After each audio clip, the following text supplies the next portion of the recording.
जय श्री कृष्ण। आप सभी को विजय एकादशी की बहुत बहुत शुभकामनाएं। ये कथा हर एकादशी पर सुनी जा सकती है। हर एकादशी के पारण के दिन ये कथा अवश्य सुनी चाहिए। आइए कथा आरंभ करते हैं। एक बुढ़िया माई थी, उनका नाम था सुखिया। वो बेटा बहू और पोते पोतियों से घर भरा हुआ था। उनका नित्य कर्म था लड्डू गोपाल को भोग लगाना, भगवान द्वारिकाधीश को भोग लगाती और तुलसी मैया की सेवा करती। प्रतिदिन का नियम था। ऐसे ही बाहर एक दिन 6-7 औरतें बैठी थी और सुखिया पूजा पाठ कर रही थी तुलसी मैया की। इसके बाद सब बात करने लगी कि सुखिया क्यों ना चलें द्वारिकाधीश के दर्शन कराएं, तू इतनी पूजा करती उनके, चलिए द्वारिका दर्शन कराते हैं प्रभु के। बुढ़िया माई बोली ठीक है बेटा, से बात करूंगी। सब लोग प्लान बना लिए कि अब चलना है। सब लोग तय कर ली कि अब द्वारिकाधीश जाना है दर्शन। अब यहाँ सुखिया ने जवाब नहीं दिया। रात्रि के समय बहू आई, बोली माँ खाना खा लो, भोजन कर लो। सुखिया ने कहा बेटा भूख नहीं है। अब बहू बेटे को बताई। बेटा आके बोला माँ क्या बात है, तू बड़ी उदास है और भोजन के लिए कभी मना नहीं करती, क्यों कर रही। सुखिया बोली बेटा मेरी सब सखी सहेलर आली भाईली और कुछ बहुएं भी जा रही द्वारिकाधीश, कह रही काकी तुम भी चलो, सुखिया तुम भी चलो, मेरा भी बड़ा जाने का मन कर रहा है। तो बोला बेटा इसमें क्या दुख होने की बात, मैं सारी तैयारी कर देता हूँ, इसमें कौन सी परेशानी, आप द्वारिकाधीश के दर्शन कराइए, इसमें कौन सी दिक्कत है, कौन सी और बहू से बोला अपनी। फिर बोली बेटा एक बात और है। बोले क्या। बोले मेरी तुलसी मैया की सेवा कौन करेगा। तो बेटा बोला आपकी बहू कर लेगी सेवा। अब बेटा ये सब कहकर अपनी बीबी के पास गया। बोला मेवा पिस्ता बादाम डालकर माँ के लिए एक डिब्बा भरकर लड्डू बना देना। द्वारिकाधीश माँ प्रभु के दर्शनों के लिए जा रही है, पता न कितना समय लग जाए, वहाँ जंगलों में सुनसान इलाका है जाते समय, इसलिए खाने पीने की व्यवस्था माँ की विधिवत तू कर देना। सुनसान भोजन की व्यवस्था हो ना हो तो लड्डू ली रहेंगी माँ, खा के पानी पी लेंगी। और इतना कहकर और बोला तुलसी मैया की सेवा करनी है। अब बहू को गुस्सा आया, बोली ये तो घूमने जा रही, मैं एक दिन के लिए भी पूहे नहीं जाती, ऊपर से इनकी पूजा पाठ की जिम्मेदारी और ले लूँ। बहू क्रोधित तो थी। दूसरे दिन तैयारी क्या की, पीपल के डिब्बे में ये तुलसी का वृक्ष जड़ से उखाड़ कर वही भर दी और ढक्कन लगा दी। बोली लो माँ जी, इसमें मैंने आपके पिस्ता बादाम घी डालकर लड्डू बना रखा है, रास्ते में खा लियो, और पकड़ा दी। अब बुढ़िया माई वो डिब्बा लेकर चल पड़ी। अब सब लोग रास्ते में जा रहे थे, बीरान जंगल पड़ा, वहाँ रुकी। सबने अपना अपना खाना निकाला। बुढ़िया माई डब्बा खोली तो उसमें बड़ी सुगंधित लड्डू, देसी घी के, बादाम पिस्ता गुंद के लड्डू थे। बुढ़िया माई ने आधा खुद खाया, आधा और सबको बांट दिया। अब सब बोली मेरी बहू तो तेल के पराठे दी, मेरी बहू तो सूखी रोटी दी, मेरी बहू ने तो रोटी अचार दी। सब आपस में ये, अरे सुखिया तेरी बहू अच्छी है, देख पिस्ता बादाम के लड्डू बांध कर दिए हैं तुझे। अब बुढ़िया माई खूब आशीर्वाद दी, दूध नहाओ पुतो भलो, दिन ब दिन तरक्की करो। अपने बेटा बहू को खूब आशीर्वाद देती रही, साथ में जो जो लड्डू खाया सबने आशीर्वाद दिया। अब बुढ़िया माई पहुंच गई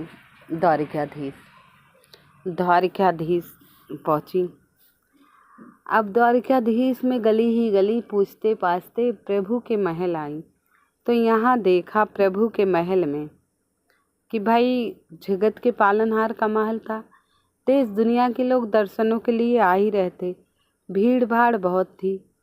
जहाँ होता लोग रुक जाते, डेरा डंडी जमा लेते और फिर चल पड़ते द्वारिकाधीश। बुढ़िया माई भी ऐसे पहुँच गई। अब दर्शनों की लंबी लाइन देखी और फिर अपना डिब्बा भोग के लिए देखा तो उसमें एक तुलसी का पत्ता, एक लड्डू पड़ा था। बोली अब पहुँचेंगे तो भोग लगा ही देंगे। भीड़ देखकर बुढ़िया माई घबरा गई, मन ही मन भगवान श्री कृष्ण को याद करने लगी। बोली हे जगत के पालनहार, आपने यहाँ तक तो रास्ता तय करा दिया, यहाँ तक मुझे कोई दिक्कत नहीं हुई आने में, आगे आपके दर्शन मैं कैसे करूँ। इतनी भीड़ भाड़ देखकर मैं घबरा रही हूँ। वही बुढ़िया माई ने आँख बंद करी और प्रभु का ध्यान करने लगी। बोली हे जगदीश्वर, अब मैं यहाँ तक आई हूँ तो बिना दर्शनों को वापस मत जाने दीजिएगा प्रभु। मुझे आपके दर्शन अवश्य करने हैं। बुढ़िया माई ने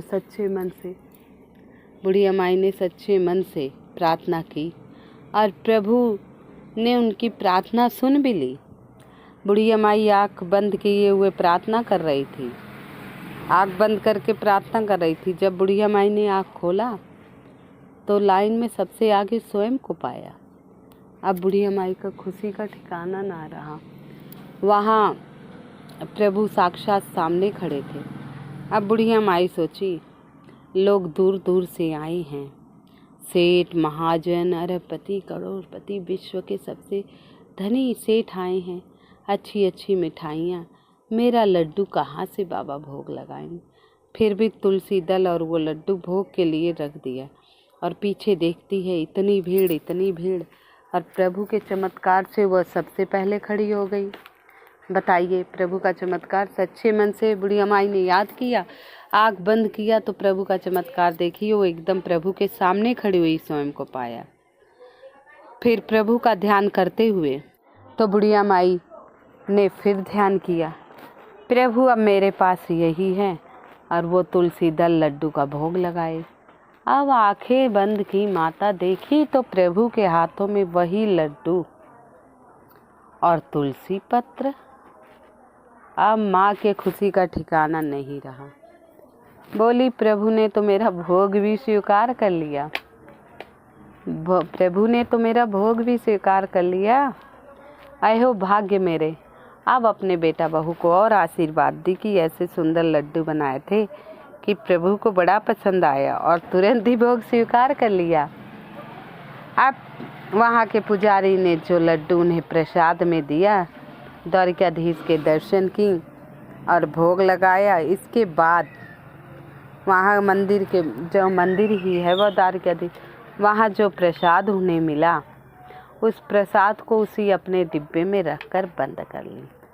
अब बाहर आकर खड़ी हो गई। अब ये तो प्रभु की इच्छा से तुरंत ही दर्शन मिल गया। अब इनके साथ जो 7-8 गांव की इनकी सखी सहेलर गई थी, वो भाई लाइन में खड़ी थी। काफ़ी देर तक इंतज़ार किया, वहीं प्रभु का नाम जप रही थी, नारायण नारायण नारायण नारायण, वहीं बैठी रही। सांझ होते होते इनके साथ की जो 8-10 लोग इकट्ठा गई थी वो आई। कोई कह रही है बड़ी भीड़ थी, प्रभु के दर्शन नहीं हुआ। कोई कह रही है मुझे तो एक झलक मिली।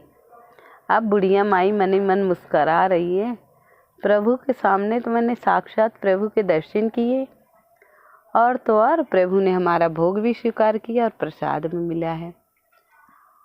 अब वो सब आपस में ऐसे ही बात कर रही थी। बुढ़िया माई सबकी बातें सुन रही थी, कुछ नहीं बोली, मंद मंद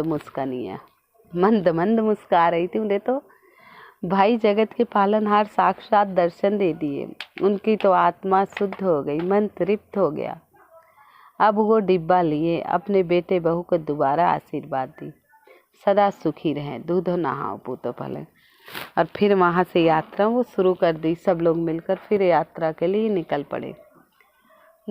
फिर 1 हफ्ता पीछे अपने नगर अपने घर आए। अब घर आई तो बेटा पानी लेकर आया। बोला, माँ पानी पी लो, पैर छुआ। बोली, ठीक है बेटा। बहू कहाँ गई? तो बड़ी देर बाद बहू को बुलाने लगी। बहू होत घर में तो ही तो आए। बेटे से पूछी, बहू कहाँ गई? मैं बड़ी देर से बुला रही हूँ। इतना टाइम वो लगाती नहीं, इतना समय, और तुरंत ही आ जाती है। तब बेटे ने कहा, माँ मैं उसको घर से निकाल दिया। अब बुढ़िया को क्रोध आया। बोला, क्यों निकाल दिया? ऐसे क्यों किया तूने? मैं 4-5 दिन के लिए बाहर क्या गई, तूने बहू को घर से निकाल दिया झगड़ा करके। तब बेटे ने कहा, माँ जैसा तू समझ रही वैसा नहीं है। तेरे लिए मैंने उसको कहा था काजू बादाम गूंद के लड्डू बनाना, लेकिन वो आंगन की तुलसी उखाड़ के तेरे डिब्बे में रख दी। बुढ़िया माई बोली, अरे नहीं, मेरे डिब्बे में तो काजू बादाम और गूंद के लड्डू थे, और एक लड्डू एक तुलसी पत्र था जिसका भोग मैंने वासुदेव को लगाया। बेटा बोला, नहीं माँ, जब मैं गया और दूसरे दिन कहा तुलसी माँ को जल डाल दो और उनकी पूजा करो, द्वादशी का दिन है, तब उसने कहा मैंने तो क्रोध में वो तुलसी का पौधा उखाड़ के माँ के डिब्बे में रख दिया। तो बुढ़िया माई बोली कोई बात नहीं, बहू की ही करने से शायद भगवान ने मुझे दर्शन दिया और हर मेरे भोग को स्वीकार किया, ये उसी की कृपा से हुआ हो। जाओ बहू को ले आओ। अब बेटा अपनी माँ की बात कैसे टालता। अब गया बहू को पीहर लेने। अब ससुराल पहुंचकर अपनी बहू को विदा कराया। अब बहू आते ही बुढ़िया के चरणों में पड़ गई और रोने लगी।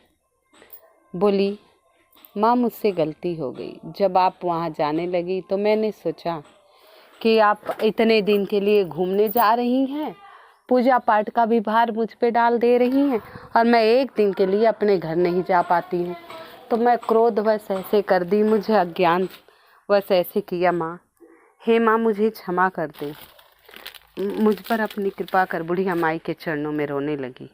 बुढ़िया माई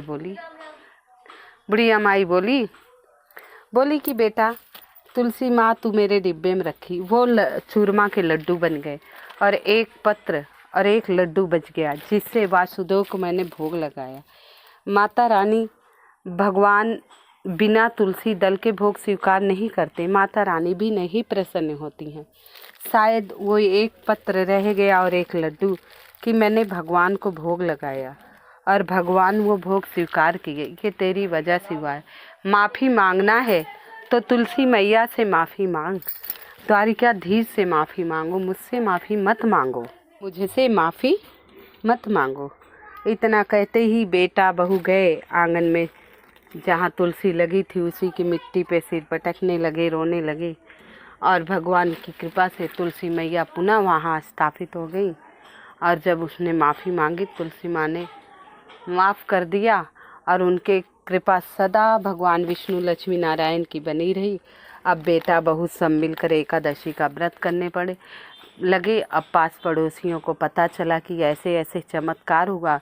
बुढ़िया माई ने बेटे से सारी वार्तालाप बताई थी कि मैं जब रास्ते में डिब्बा खोला तो उसमें गुंद के लाडू मिले और फिर द्वारकाधीश ने भोग स्वीकार किया, ये सब बहू के कारण हुआ। अब यहाँ से खेलते खेलते पोता पोती आ गई, इतने में बोलने लगे माँ हमें प्रसाद नहीं दोगी द्वारकाधीश। माँ बोली हाँ प्रभु के हाथों का प्रसाद लाई हूँ। जैसे ही डिब्बा खोला हीरे मोती भरे हुए थे। अब सब आश्चर्यचकित हुए। अब एकादशी का व्रत करने लगे। सब पास पड़ोस उस गांव में एकादशी का व्रत बड़े धूमधाम से होने लगा।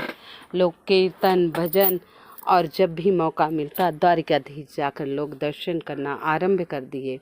तो एकादशी का व्रत आप करें या ना करें, श्रद्धा से भगवान की पूजा करें। मन में श्रद्धा विश्वास होनी चाहिए, उसी से भगवान प्रसन्न होते हैं और आशीर्वाद देते हैं और जीवन में खुशियाँ बनी रहती हैं। तो ये द्वादशी व्रत कथा मैंने आप लोगों को सुनाई है। ये कथा सुनने वाले को, सुनाने वाले को लक्ष्मी नारायण सब पर कृपा करे, हर विघ्न बाधा संकट उनके जीवन से दूर करे। जैसे बुढ़िया माई के भंडार भरे वैसे सबका प्रभु भंडार भरियो।